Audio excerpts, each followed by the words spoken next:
Hello everyone, welcome to my first painting video, where I show you the process that I go through to paint Loku, one of the rebel heroes from the Imperial Assault Return to Hoth expansion.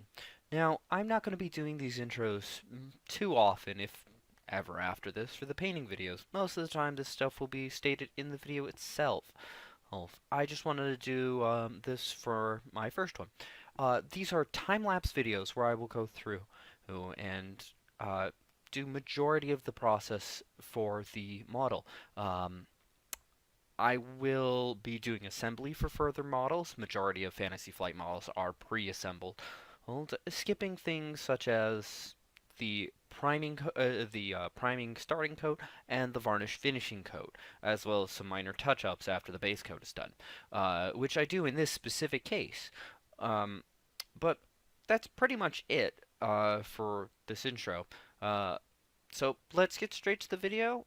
Um, Also, for future reference, before we get to that, if you want to see specific models from any of the games any of the games or unboxings you've seen on my channel, feel free to request them. I might get around to them. But again, let's get to that video. Thank you, and please enjoy. Hello, everyone. Welcome to this painting for Loku from Star Wars Imperial Assault's Return to Hoth expansion. This is the marksman character, or marksman hero. So here I started off with a dark green, not the darkest that I end up using. For primarily the pants. I was originally using it for the coat, but later you'll see me painting over it to match the rest of the coat. After that, I then move on to the original painting of the coat, which is primarily, a good, like, dark brown. I think this is the darkest brown I have, but, you know, we'll, so this ends up taking a little bit. Um,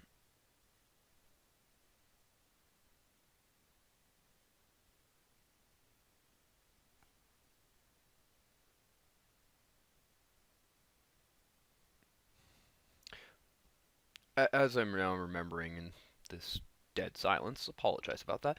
I primarily start with what I refer to as a slop base coat, where I just get majority of the colors on the model first. Oh, and here I'm moving on to a more bloodish red kind of color for his skin that I primarily use for the head and the hands. Um, as I was saying, um, I refer to it as a slop base coat because, as you can see, I'm not really, to start with, too consistent with really painting in the lines. As it goes out of frame again, I apologize for that. This is my first of these.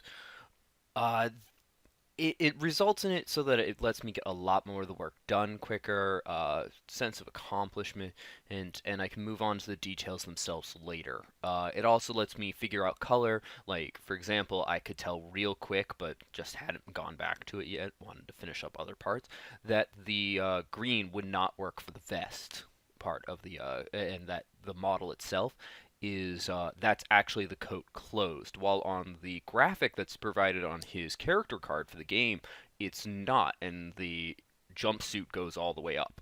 So, basing it off that. So here I'm painting the boots, a dark gray.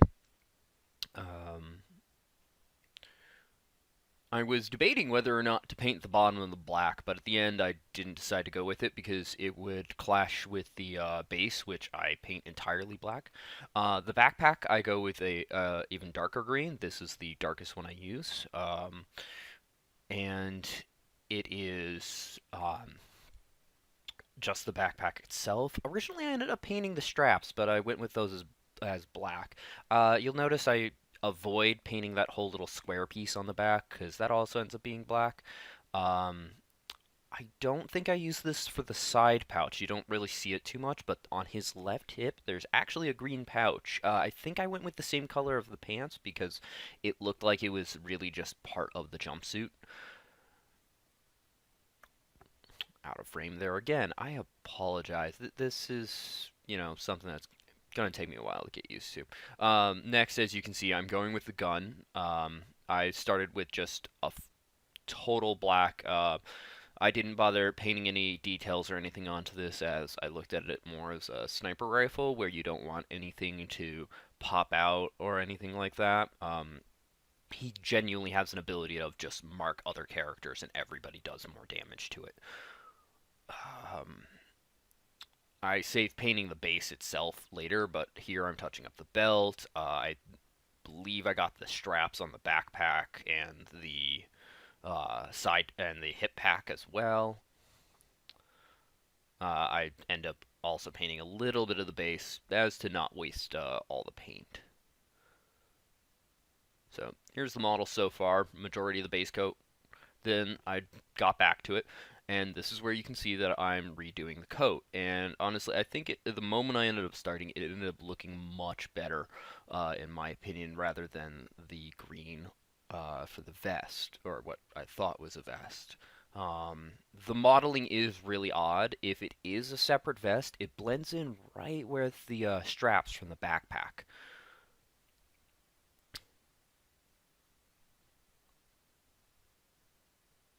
So I was mentioning the slot base coat before, and I know some people, if they're any decent at painting, are probably going to want to scream at me that I'm actually putting my hands right on the model, and as you can see with the coat right there, wearing away a lot of the paint. Um, this is something that I was been used to for a long time. This is the second model in a row, though, I've had this issue. I've been used to holding the model as I'm painting it.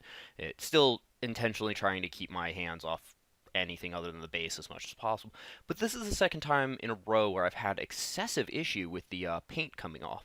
I'm probably going to start holding it on something with some sticky tack. I don't have any of the professional model holders, nor do I really feel like getting one right now.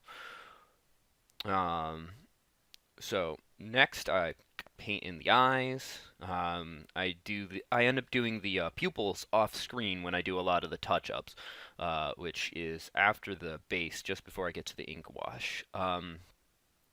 So Loku here, I'm doing um, my average paint style, which is I start with a mid-range of the colors with the slot base coat, which as you can see it gets touched up as I'm going.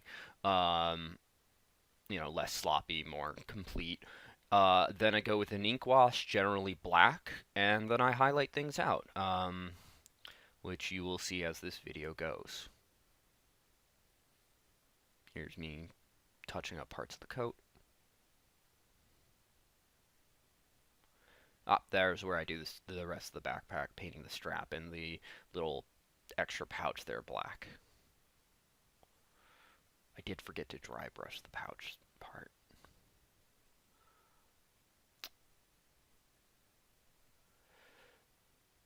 Oh, this is where I end up touching up the pants because I ended up painting over a lot of the bottom of the pants with the gray from the boots.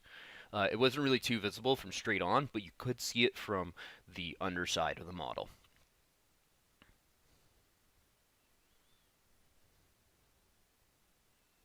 Without the pupils, would those be dead fish eyes? One of my friends I play this game with constantly ends up saying "shoot the fishy." I played this character in our last campaign. This character is now being played by another friend, but there's always that joke of "shoot the fishy," kind of like hunting or hunt the rabbit from the Viking opera episode of Bugs Bunny. Uh, Man, I may have just dated myself there. Not that I'm complaining.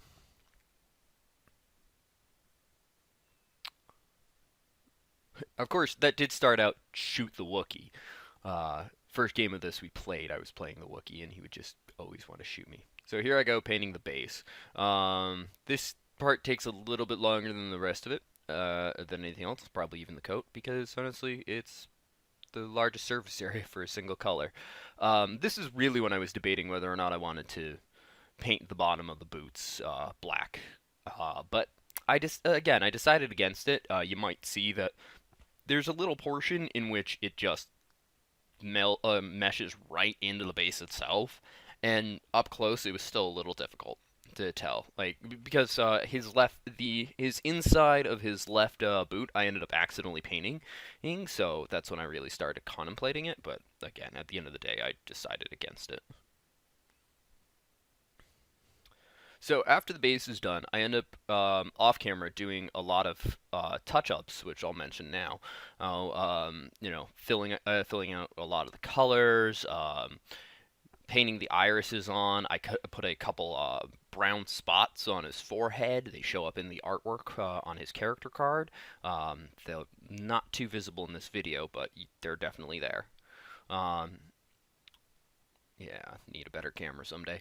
So I move on to the ink wash. I don't feel like it applied too well. It didn't shade things too well. I was a little nervous because Imperial Assault's actually the smallest scale of models I've ever worked with. I'm used to working with a lot of, I don't remember how Warhammer was. I'm used to working with a lot of War Machine models. And even now, as I'm working on Kingdom Death models, that's even a larger scale than War Machine. Not by much, but like this is just as much. Oh, and here, this is just as much smaller to War Machine as War Machine is to Kingdom Death. So I move on with the dry brush and getting the highlighting out the colors. I end up later realizing after I'm already varnishing the model, I painted the back of the boot. Um, so onto the pants, obviously. And the backpack, I dry brushed that the same color the base coat for the pants was. Just as the gun will get dry brushed the same color as the boots originally are.